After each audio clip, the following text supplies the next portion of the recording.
श्लोक।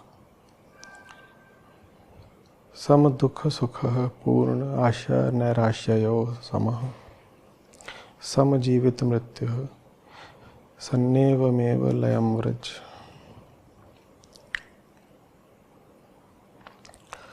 सुख दुख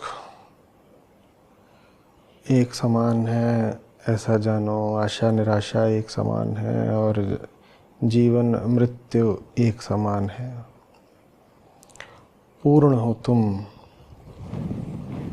इस समानता को जानकर मुक्त हो जाओ। लयम व्रज। सुख दुख एक हैं, आशा निराशा एक है, जीवन मृत्यु एक है और तुम पूर्ण हो। सब सम है, तुम पूर्ण हो, यही मुक्ति है। सब सम है, तुम पूर्ण हो, यही मुक्ति है। समझिएगा, प्रकृति में हमें हमेशा विषमताएं दिखाई देती हैं। क्या विषमताएं? कि कुछ काला है, कुछ गोरा है, कुछ अच्छा है, कुछ बुरा है, कुछ ऊंचा है, कुछ नीचा है, स्त्री है, पुरुष है, अमीर है, गरीब है, बच्चा है, बूढ़ा है। इस प्रकार की विषमताएं हमको हमेशा प्रकृति में दिखाई देती हैं। हमें ऐसा लगता है कि विषमताएं सारी माने असमानताएं मोटे तौर पर, या द्वैत। हमें लगता है ये सब विषमताएं, द्वैत, असमानताएं ये तो पाए जाते हैं प्रकृति में ही। प्रकृति में एक चीज़ होती है तो उसका विपरीत भी आप देखेंगे कि ज़रूर होता होगा। प्रकृति में कोई ऐसी चीज़ होती ही नहीं जिसका विपरीत ना हो। जन्म होता है तो मृत्यु होती है। ऊंचाई की बात आप नहीं कर सकते हो निचाई के बगैर। तो जो भी होता है प्रकृति में उसका विपरीत भी होता है। तो हम सोचते हैं कि सब विषमताएं प्रकृति में ही होती हैं। नहीं, प्रकृति में नहीं होती। पहली जो विषमता है वो होती है जीव और जगत की, अहंकार और संसार की। ये अपने आप को असमान समझता है, अहंकार संसार से।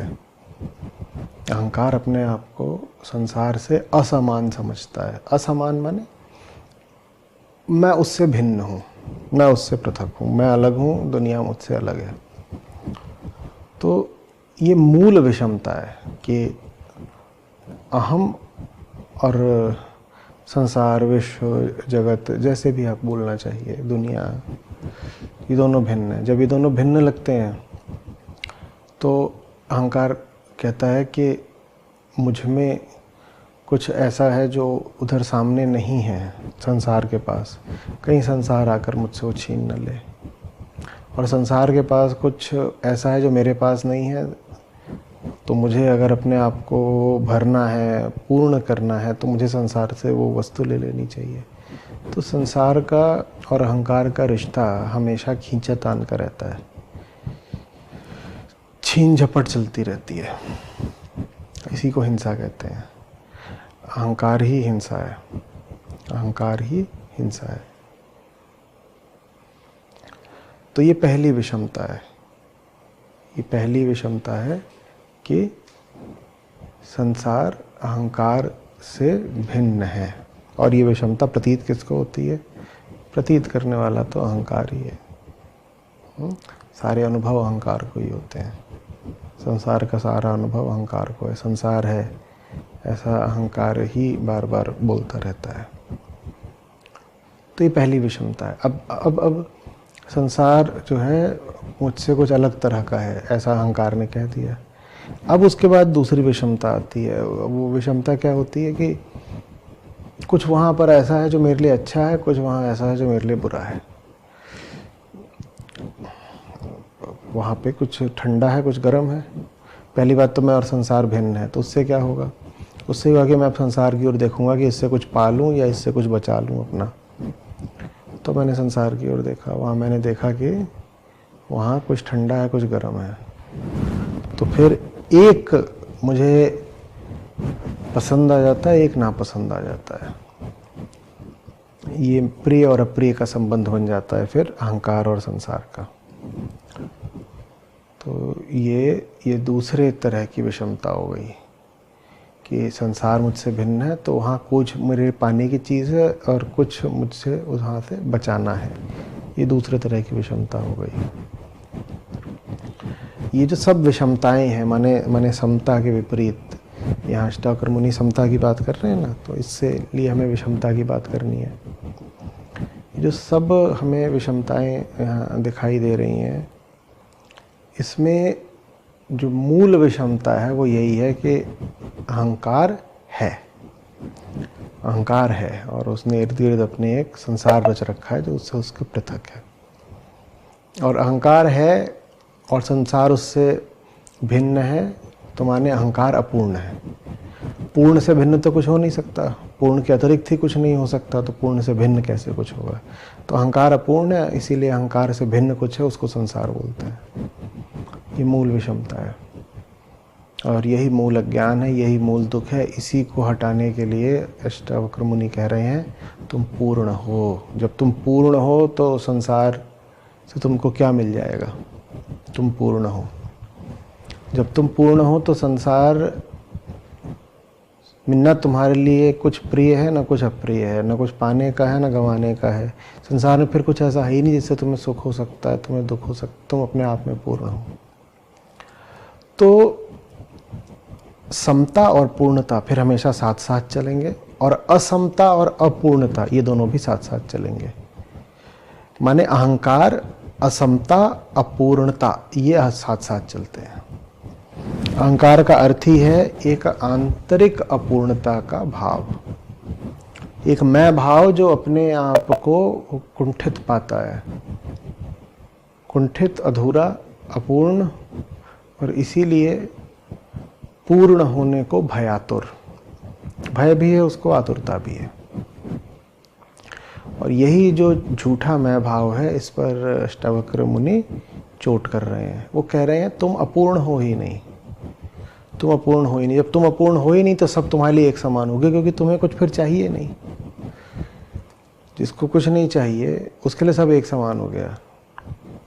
अब उसको न तो हिंसक होने की ज़रूरत है, न उसको दीन होने की ज़रूरत है, न हिंस्र न दीन। अब उसको न तो कहीं जाके हाथ फैलाना है और न कहीं कोई छीना झपटी करनी है। तो सारी कामना तुम्हारी उठती ही तुम्हारी अपूर्णता से थी, और कामना ही जगत में कुछ अपने लिए अच्छा बनाती थी, कुछ बुरा बनाती थी।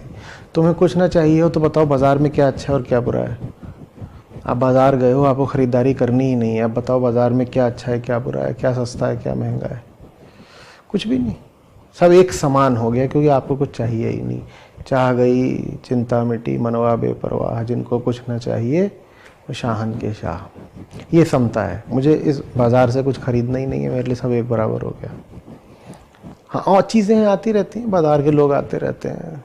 ये बाज़ार ऐसा है जहाँ कुछ ना भी खरीदो तो भी कुछ मिलता रहता है, कुछ जाता रहता है। लेकिन मैं तो पूर्ण हूँ, कुछ मिल भी गया, पूर्ण में कुछ जुड़ भी गया, तो मुझे क्या अंतर पड़ता है? लेकिन मैं तो पूर्ण हूँ, पूर्ण से अगर कुछ हट भी गया, कुछ छिन भी गया, तो मुझे क्या अंतर पड़ता है? समस्त सांसारिक स्थितियों में मैं तो पूर्ण ही हूँ, तो मेरे लिए सब एक बराबर हो गया। ये समभाव अध्यात्म के बड़े केंद्र में बैठा हुआ है। आत्मा और समता एक साथ चलते हैं, और अहंकार, असमता, ममता, अपूर्णता, हिंसा, ये सब एक साथ चलते हैं। समझ में आ रही है बात? यही मुक्ति है। भीतर पूर्णता का भाव, हालांकि वो भाव नहीं होता, वो एक प्रकार का अभाव होता है। किसका अभाव? अपूर्णता के अभाव को ही पूर्णता कहते हैं। तो मैं कहूँ पूर्णता का भाव, तो आप पूर्णता की कल्पना करना शुरू कर देंगे। हम ज़्यादा भावुक लोग होते हैं ना, तुरंत हम भाव खड़ा करना शुरू कर देते हैं। ये क्या किया इन्होंने? भाव उत्तेजित कर लिया। क्या भाव? पूर्णता का भाव। अरे पूर्णता कोई भाव होता है क्या? भावना में पूर्णता कर लोगे?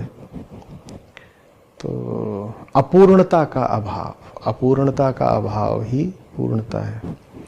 अपूर्णता का अभाव स्वयं में, और जगत को देखा तो वहाँ संभाव। अपने भीतर अपूर्णता का अभाव, और जगत में असमता माने विषमता का अभाव, उसी को समता का भाव कह सकते हैं। तो अपने भीतर अपूर्णता का अभाव और जगत में विषमता का अभाव, यही मुक्ति है, यही इस श्लोक में हमें समझाया जा रहा है। और कुछ मुक्ति नहीं होती। बहुत लंबी चौड़ी बातों को मुक्ति मत बना लीजिएगा। मुक्ति की बहुत कहानियाँ कल्पनाएं मत करने लग जाइएगा। मुक्ति माने ये, मुक्ति माने वो, और कुछ नहीं है मुक्ति, यही मुक्ति है। दोहराए देते हैं, मैं अपूर्ण नहीं और जगत में कुछ भी असमान नहीं, विषम नहीं, माने कामना योग्य नहीं, न पाने योग्य न ठुकराने योग्य। तो जैसा है वैसा है। आ गया तो अच्छी बात है, नहीं आ गया अच्छी बात है। कुछ ऐसा भी नहीं है कि कुछ अगर मिल गया तो कहेंगे अरे अपराध हो गया। मिल गया अच्छी बात है, नहीं मिला तो भी अच्छी बात है, क्योंकि हमें अंतर नहीं पड़ता। अब हम जगत के बाजार में रमण कर सकते हैं, खेल सकते हैं, घूम सकते हैं, टहल सकते हैं। अब हम एक व्यग्र खरीदार नहीं है कि जो आया है कि अरे फलाना माल नहीं मिला तो आज घर में खाना नहीं बनेगा। कई बार आप जाते हो ना ऐसे बाजार कि फलानी दवाई नहीं मिली तो मेरा दोस्त मर जाएगा, जल्दी से जाओ, किराने की दुकान बंद हो गई तो आज घर में खाना नहीं बनेगा। नहीं, ऐसे नहीं है। यहाँ कुछ भी ऐसा नहीं है कि अगर नहीं मिला तो बहुत आफत आ जाएगी। मिल गया अच्छी बात है, नहीं मिला कोई बात नहीं। बहुत कुछ मिल गया तो भी बहुत अच्छी बात है, बहुत कुछ छिन गया तो भी ठीक है। मैं पूर्ण हूँ, मैं पूर्ण हूँ, मैं पूर्ण हूँ। जगत में कुछ भी ऐसा नहीं है जो मुझे एक सीमा से ज़्यादा प्रभावित कर सके। जहाँ तक प्रभाव है वहाँ तक प्रकृति है, जहाँ प्रभाव नहीं है वो मैं हूँ, उसको आत्मा कहते हैं। मैं पूर्ण हूँ, यही मुक्ति है। मैं अपूर्ण नहीं हूँ, यही मुक्ति है। मैं अपूर्ण नहीं हूँ तो मैं क्या ये भाव करूँगा मैं अपूर्ण नहीं हूँ? नहीं। न पूर्णता का भाव करना, न पूर्णता का भाव करना, न पूर्णता का विचार आए, न पूर्णता का विचार आए। अगर पूर्णता का विचार आ रहा है तो उसको अपूर्णता कहते हैं। अगर पूर्णता के बारे में आपने विचार करना शुरू कर दिया तो निश्चित है कि आप अपूर्ण हो। और अगर अपूर्णता का विचार कर रहे हो तो अपूर्ण हो ही। न तो मैं अपूर्ण हूँ, न मैं पूर्ण हूँ, इस विषय पर मैं मौन हूँ, अरे मैं मस्त हूँ, इस बारे में सोचे कौन। ये मेरे अपने विषय में। रही बात जगत की, बढ़िया है, इंद्रियों को दिखाई देता है, वाह क्या बात है, कानों को सुनाई दे रहा है, अच्छी बात है, चलो थोड़ा टहल करके आते हैं, मौज है, इससे ज़्यादा कुछ नहीं।